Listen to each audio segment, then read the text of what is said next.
ऐसा कहा जाता है कि भगवान शिव त्रिलोक के आदि और अंत के देवता है, जिनके आगे दुनिया की सभी शक्तियां असफल हो जाती है।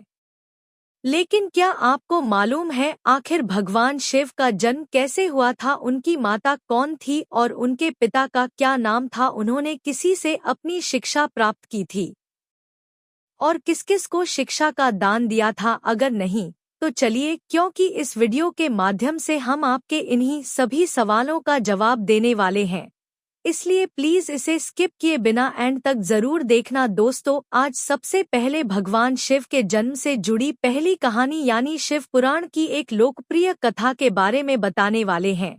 शिव पुराण के अनुसार भगवान शिव को स्वयंभू माना जाता है, जिसका मतलब होता है कि भगवान शिव का जन्म स्वयं ही हुआ था, यानी कि इससे एक बात तो साफ हो जाती है कि ना ही भगवान शिव की कोई माता है और ना ही उनके कोई पिता है। इसी कारण से भगवान शिव पंचतत्व से भी परे हैं, जिस कारण से इन्हें मृत्यु का भी कोई भय नहीं है और उनकी मृत्यु कभी नहीं हो सकती। पर अब बात करते हैं विष्णु पुराण में बताई गई भगवान शिव के जन्म से जुड़ी हुई एक और कहानी के बारे में। विष्णु पुराण में बताया गया है कि भगवान विष्णु के माथे से निकलने वाले तेज के कारण भगवान शिव की उत्पत्ति हुई थी और उनके नाभि से निकलते हुए तेज से कमल पर विराजमान ब्रह्मा जी का जन्म हुआ था। मगर दूसरी ओर भगवान विष्णु के जन्म के बारे में शिव पुराण में बताया गया है कि एक बार की बात है जब भगवान शिव अपने घुटने मार रहे थे और उनके घुटनों से निकलने वाले मेल से भगवान श्री विष्णु जी का जन्म हुआ था। पर अगर ऐसा हुआ है तो विष्णु पुराण और शिव पुराण एक दूसरे से बिल्कुल अलग है। इस कथा के अलावा भगवान शिव के जन्म की एक और पौराणिक कथा काफी ज्यादा पॉपुलर है, जिसे शायद अपने बड़े बुजुर्गों से सुना होगा, पर अगर नहीं सुना तो आपकी जानकारी के लिए बता दें कि एक बार की बात है जब भगवान विष्णु और परम ब्रह्मा जी के बीच इस बात पर बहस चढ़ गई थी कि आखिर इस संसार में सबसे महान कौन है। और जब भगवान विष्णु और भगवान ब्रह्मा इस बात को लेकर बहस कर रहे थे तो एक जलते हुए खंबे के रूप में महादेव उनके बीच आए थे। दोस्तों, वह दोनों इस रहस्य को नहीं समझ पाए और तभी अचानक से एक आवाज आई जिसमें कहा कि जो भी इस खंबे का छोर ढूंढ लेगा वही सबसे महान कहलाएगा। ऐसा सुनते ही ब्रह्मा जी ने एक पक्षी का रूप लिया और खंबे का ऊपरी हिस्सा ढूंढने निकल गए। वहीं विष्णु जी ने वराह का रूप धारण किया और खंबे का अंत ढूंढने निकल गए। बहुत देर तक खोजने के बाद भी दोनों में से किसी को भी खंबे का छोर नहीं मिला और दोनों हार मानकर वापस आ गए। इसके बाद भगवान शिव अपने असली रूप में आए और फिर भगवान विष्णु और ब्रह्मा जी ने यह मान लिया कि महादेव ही सबसे महान और शक्तिशाली है। इसे बड़ी शक्ति इस दुनिया में कोई नहीं है। इसके साथ ही शिव पुराण में बताया गया खंबा इस बात को दर्शाता है कि ना ही भगवान शिव जन्मे में थे और ना ही उनका कोई अंत है। और एक कारण तो यही है कि भगवान शिव को स्वयंभू कहा जाता है, यानी भगवान शिव का अंत है ही नहीं, वह अमर है। अब हम बात करते हैं भगवान शिव से जुड़े एक ऐसे विषय के बारे में जो सबसे ज्यादा प्रसिद्ध है कि क्या भगवान ब्रह्मा भगवान शिव के पिता है।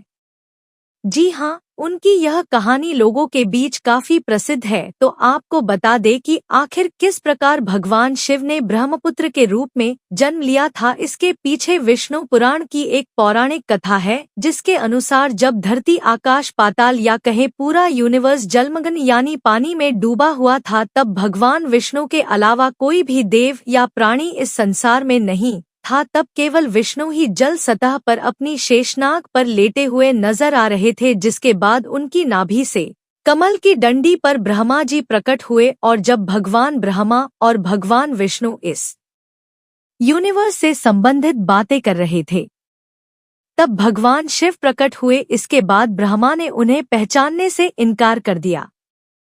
इस कारण से भगवान शिव रूठ गए और उनके रूठ जाने के कारण भगवान विष्णु ने उन्हें दिव्या दृष्टि प्रदान कर ब्रह्मा जी को भगवान शिव की याद दिलाई। इसके बाद भगवान ब्रह्मा को अपनी गलती का एहसास हुआ और शिव से क्षमा मांगते हुए उन्होंने उनसे अपने पुत्र रूप में पैदा होने का आशीर्वाद मांगा, जिस कारण से भगवान शिव ने भगवान ब्रह्मा की प्रार्थना को स्वीकार करते हुए उन्हें आशीर्वाद दे दिया।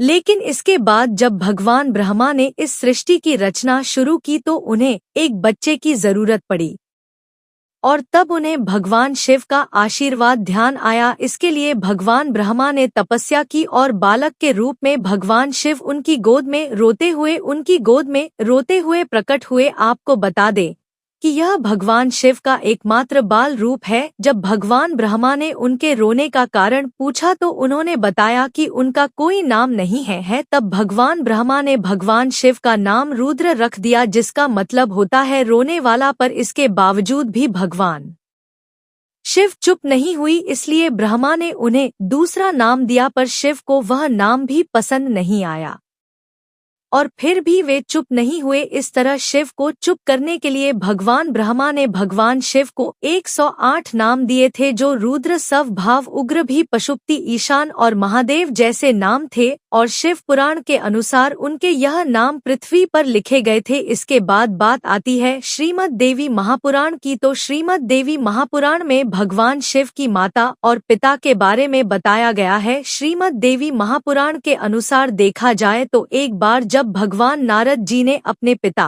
भगवान ब्रह्मा जी से पूछा कि सृष्टि का निर्माण किसने किया है, साथ ही भगवान विष्णु, भगवान शिव और आपके माता पिता कौन है, तब भगवान ब्रह्मा जी ने नारद जी को त्रिदेवों के जन्म के बारे में बताया, जो वाकई चौंका देने वाली बात थी। दरअसल उन्होंने कहा कि देवी दुर्गा और शिव स्वरूप ब्रह्मा के योग से ब्रह्मा, विष्णु और महेश का जन्म हुआ था, यानी प्रकृति का रूप लिए माँ दुर्गा ही हम तीनों की माता है और ब्रह्मा यानी कल सदाशिव हमारे पिता है।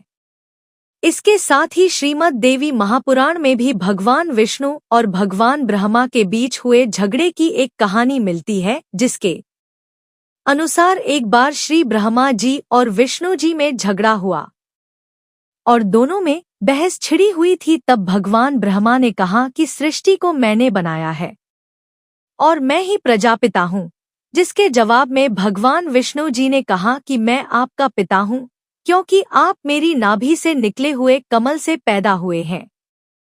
और धीरे धीरे कर यह बहस बढ़ती गई। दोस्तों, इसके बाद इन दोनों का झगड़ा सुनकर सदाशिव वहां पहुंचे और उन्होंने कहा कि पुत्रों, मैं ही तुमको इस संसार को बनाने और इसे संभालने के केवल 2 काम दिए हैं। इसी प्रकार मैं शंकर और रुद्र को सहर और तीरो गति के कार्य दिए हैं। इसके साथ ही उन्होंने कहा कि मेरे 5 मुख हैं, एक मुख से आकर, दूसरे मुख से पुकार, तीसरे मुख से मुखर, चौथ मुख से बिंदु और 5वें मुख से नाथ यानी कि शब्द प्रकट हुए हैं। उन्हें पांचों को एक साथ मिलाकर देखा जाए तो एक अक्षर ओम बनता है, जिसे आज हम सभी भगवान शिव के मूल मंत्र के रूप से जानते हैं। इतना कहने के बाद भगवान ब्रह्मा और विष्णु दोनों ही समझ गए कि भगवान शिव से ज्यादा शक्तिशाली इस दुनिया में कुछ भी नहीं है और दोनों ने भगवान शिव को प्रणाम किया और चले गए। चलिए दोस्तों, अब जब आप भगवान शिव के बारे में इतना तो जान ही चुके हैं, तो क्या आपको पता है कि आखिर भगवान शिव ने किससे शिक्षा प्राप्त की थी और उनके गुरु कौन थे, हम जानते हैं। शायद ही इसका जवाब आप में से किसी को पता होगा, पर जिन्हें नहीं पता उन्हें बता दें कि भगवान शिव स्वयं इस संसार के गुरु माने जाते हैं, जिन्होंने संसार में गुरु शिष्य की परंपरा की शुरुआत की थी। लेकिन अगर सवाल आता है कि आखिर भगवान शिव किसके गुरु थे, तो आपको जरूर जान लेना चाहिए कि हिंदू धर्म के ग्रंथ कहते हैं कि ब्रह्मा जी और शिव जी इस संसार के सबसे पहले गुरु हैं, जिन्होंने गुरु शिष्य के इस रिश्ते की शुरुआत की थी। जहां भगवान ब्रह्मा ने अपने मानस पुत्रों को शिक्षा प्रदान की थी, वहीं भगवान शिव ने अपना ज्ञान केवल अपने 7 शिष्यों को दिया था, यानी भगवान शिव 7 शिष्यों के गुरु थे और वे जिन शिष्यों के गुरु थे उन्हें आज के समय में सप्त ऋषियों का दर्जा दिया गया है।